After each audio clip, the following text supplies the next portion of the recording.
बिस्मिल्लाहिर्रहमानिर्रहीम। अस्सलाम वालेकुम नाज़रीन, मैं हूं अहमद फ़वाद और आप मेरा यूट्यूब चैनल देख रहे हैं। नाज़रीन, सुबह की 2 वीडियोस मैंने की, उसमें जो ये एहतजाज था उस हवाले से तमाम तर डिटेल्स बताई हैं। पीछे मेरे कंटेनर जो है वो मौजूद है PDM का। इस व्लॉग में मैं आपको बताऊँगा कि जो ये PDM है, मरीम नवाज़ हैं, पीपल्स पार्टी है, उन्होंने असल में ये जो एहतजाज किया है उसमें एक बड़ा टेक्निकल वो खेले हैं, और वो ये खेले हैं कि इस एहतजाज में लोग तो बहुत कम थे लेकिन जो गाड़ियाँ थीं, गाड़ियाँ बहुत ज़्यादा थीं। ये जो एहतजाज था ये अवाम का एहतजाज नहीं था, असल में ये गाड़ियों का एहतजाज था। ये जो शराए दस्तूर है, बिल्कुल इलेक्शन कमीशन के सामने स्टेज लगाया गया। मरीम नवाज़ साहिबा ख़िताब कर चुकी हैं इस वक्त, और इलेक्शन कमीशन के सामने और जो PM सेक्रेटेरिएट है उसके सामने। ये जो रोड है, PM सेक्रेटेरिएट से बिल्कुल आगे सीधा जाएं तो एक चौक आता है जहाँ पर रेडियो पाकिस्तान भी मौजूद है, और फिर उसके बाद आगे कश्मीर चौक आता है। तो ये तकरीबन थोड़ा सा ही रास्ता बनता है। अगर आप पैदल जाएं तो 5 मिनट के अंदर जो है वो आप इलेक्शन कमीशन से आगे जो सिग्नल है वहाँ तक का रास्ता बनता है। तो यहाँ तक ये कुल रश है, और इस रश में भी रश किस चीज़ का है? गाड़ियों का रश है, आवाम का रश नहीं है। बल्कि वो जो गाड़ियाँ हैं उन गाड़ियों के दरमियान में थोड़े थोड़े लोग जो हैं वो खड़े हुए हैं, और वही जो इनके अपने जो कारकुनान हैं उन्होंने वही झंडे जो है वो कोई पीपल्स पार्टी के उठा रहा है, मिक्स अचार चूँकि बना हुआ है तो कोई JUIF के उठा रहा है, तो कोई जो है वो मुस्लिम लीग नून के उठा रहा है। तो ये अच्छा, अब क्या मरीम नवाज़ साहिबा अपनी तकरीर में क्या कहती हैं? वो कहती हैं कि ये जो जम्मे गफ़ील आया है, तो माज़रत के साथ ये कोई जम्मे गफ़ील नहीं था। वो कहती हैं जी कि ये जम्मे गफ़ील मार्च, ये जो उन्होंने एहतजाज किया है इसमें ही जम्मे गफ़ील आ गया है। तो जब वो मार्च करेंगी और उसमें इससे भी ज़्यादा बड़ी तादाद होगी तो फिर हुकूमत का क्या बनेगा?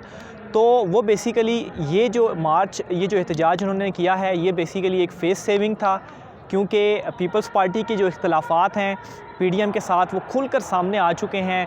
आसिफ अली ज़रदारी की आप जो तकारीर वो PDM की जलसों के साथ वो करते रहे हैं, वो आप उठा के देख लें तो इख्तलाफात बिल्कुल खुल के सामने आ चुके हैं। उन्हें फेस सेविंग चाहिए थी, उन्हें वक्त चाहिए थी, क्योंकि ये कह रहे थे जी कि जनवरी तक ये जो हुकूमत है ये चली जानी है। तो जनवरी भी आज 19 तारीख़ है, तो जनवरी भी ख़त्म होने वाला है, तो हुकूमत तो कहीं पर भी नहीं गई, लेकिन इन्हें टाइम चाहिए था और फेस सेविंग चाहिए थी। इस वजह से आज का इन्होंने एहतजाज किया, जो कि बिल्कुल फ्लॉप तरीन हुआ, क्योंकि इस एहतजाज में लोग, अवाम जो है वो तो बहुत कम आई, लेकिन जो इनकी गाड़ियाँ हैं वो बहुत ज़्यादा आई। और गाड़ियों का भी मैं हवाले से आपको बताऊँ तो ये कोई आम छोटी गाड़ियाँ नहीं थी, मेरान या कोई जो एक कल्टस जो एक पुराना मॉडल आया करता था, आजकल बेचारी अवाम गरीब वही ज़्यादा इस्तेमाल करती है। तो ये बड़ी बड़ी लैंड क्रूज़र्स थी। आप अगर यहाँ पर ये देख भी रहे होंगे, स्टेज के साथ भी खड़ी है, ये शायद पुलिस वालों की ना हो लेकिन कुछ स्टेज के साथ भी खड़ी हुई हैं। और आगे सारा, चूँकि मैं उधर अंदर से मैं इस वजह से नहीं कर पाया क्योंकि बहुत ज़्यादा शोर था, और ऊपर मुझे कोई प्लेस नहीं मिली कि मैं ऊपर से चढ़कर तो आपको फुटेज के साथ वो तमाम चीज़ें मैं दिखा सकूं कि यहाँ पर सिर्फ गाड़ियों का रश है, यहाँ पर अवाम का रश बहुत कम है। लेकिन वो मनाजिर मैंने देखे, इस वजह से मैं बिल्कुल स्टेज के बाहर आया और मैंने कहा मैं ये व्लॉग आपके लिए करूं और आपको ये जो तमाम तर डिटेल्स हैं वो बताऊं। इसके अलावा मरीम नवाज़ साहिबा दूसरी एक और चीज़ अपने ख़िताब में कहती हैं।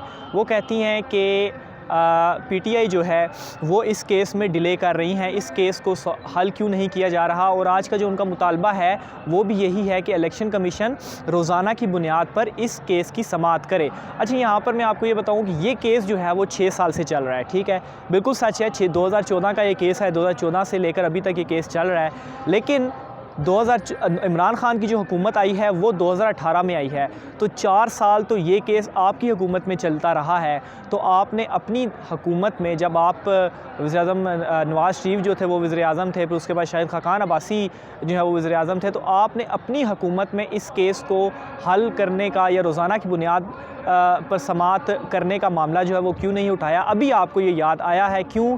क्योंकि ये सिर्फ PTI का ही फ़ॉरेन फंडिंग केस नहीं है, ये जो केस है पाकिस्तान मुस्लिम लीग नून के ख़िलाफ़ भी फ़ॉरेन फंडिंग केस है, इसके अलावा पाकिस्तान पीपल्स पार्टी के ख़िलाफ़ भी फ़ॉरेन फंडिंग केस है। और ये तीनों केसेस जो हैं वो इलेक्शन कमीशन ऑफ पाकिस्तान में इस वक्त ज़ेरे समाअत हैं। अभी मैं आपको यहाँ पर एक और दिलचस्प बात बताऊँ तो जो फ़ॉरेन फंडिंग बाहर से पैसा आया तो उसमें कुछ डिटेल्स जमा करानी होती थी कि ये लोग थे, ये हमें वहाँ से पैसे जो हैं वो भेजते थे।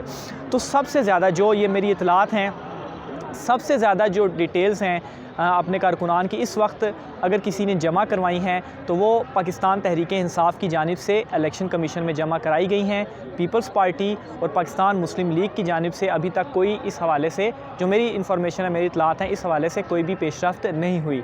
तो इन्हें सबसे पहले तो अगर ये एहतजाज कर रहे हैं तो ये एहतजाज फिर अपने लिए भी इन्हें करना चाहिए, क्योंकि फिर सबको अगर आप कहते हैं कि अदलिया कानून बराबर है तो फिर तीनों जो केसेस हैं, PTI, पाकिस्तान मुस्लिम लीग नून और पाकिस्तान पीपल्स पार्टी, उन तीनों के ख़िलाफ़ जो केसेस है वो रोज़ाना की बुनियाद पर चलने चाहिए। फिर इसके अलावा ये कुछ सुप्रीम कोर्ट का इस हवाले से फ़ैसला भी है, कुछ टेक्निकल मामलात भी हैं। तो बहरहाल आज का एहतजाज जो था वो सिर्फ़ और सिर्फ फेस सेविंग था, और वो फेस सेविंग करने में भी PDM जो है वो नाकाम हुई है।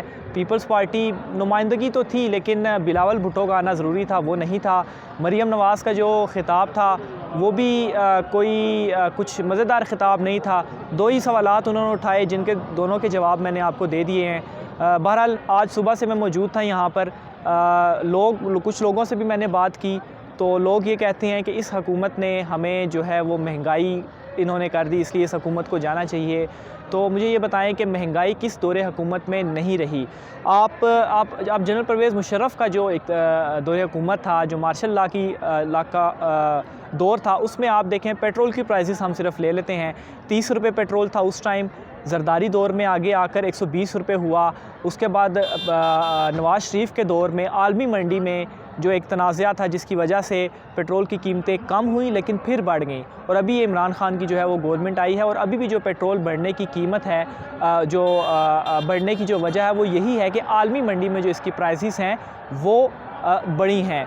तो नाज़रीन, ये तो हर दौर में ही होता रहा है कि महंगाई जो है वो बढ़ती रही है, और वो भी वजूहात खैर इमरान खान जो है वो बताते रहे हैं कि किस वजह से महंगाई जो है वो बढ़ती रही है। बहरहाल आज जो सारा दिन मैंने कवरेज की है, मैं इस फ़ैसले को बिल्कुल सराहूँगा कि गवर्नमेंट की जानिब से, वज़ीर दाखिला शेख रशीद की जानिब से ये एक अच्छा ऐलान था कि ये जो रास्ते थे उन्हें बंद नहीं किया जाएगा। अभी तक रास्ते खुले हैं। मैं ये जो एहतजाज था उस एहतजाज के बाहर आ गया हूँ। अभी मैं बिल्कुल सुप्रीम कोर्ट के सामने खड़ा हूँ, तो कोई रास्ते बंद नहीं थे। इनफैक्ट रास्ता जो बंद हुआ जब PDM का स्टेज आया, तो PDM के स्टेज आने से जो है वो रास्ता बंद हुआ। आप कंटेनर देख रहे होंगे, तो ये जो कंटेनर है ये इन्होंने इस सिमत में लगाया है, और उससे भी एक तरफ का रास्ता बंद हुआ, दूसरी तरफ का रास्ता खुला था। और दूसरी साइड मैंने आपको पहले भी बताया कि इलेक्शन कमीशन से लेकर जो एंड तक का सिग्नल है वहाँ पर तमाम गाड़ियाँ ही गाड़ियाँ मौजूद हैं, वहाँ पर कोई भी रश मौजूद नहीं है। तो ये रास्ता भी इन्होंने बंद किया। बहरहाल सिक्योरिटी यहाँ पर मौजूद थी। एहतजाज में खैर कुछ ऐसा नहीं हुआ जिससे लॉ एंड ऑर्डर की जो सिचुएशन है वो डिस्टर्ब होती। तो बहरहाल ये फिर से मैं कहूँगा कि ये अवाम का नहीं, ये जो है वो असल में गाड़ियों का एहतजाज था। इस जलसे में जो है वो सिर्फ गाड़ियाँ ही थी, अवाम तो बस वो गाड़ियों के बीच में जो थोड़ी थोड़ी स्पेस थी वहाँ पर अवाम खड़ी हुई थी। तो नाज़रीन, आज के व्लॉग में इतना ही। अपना ख्याल रखिएगा, मेरे यूट्यूब चैनल का भी ख्याल रखिएगा, इसे सब्सक्राइब ज़रूर कीजिएगा। अल्लाह हाफ़िज़।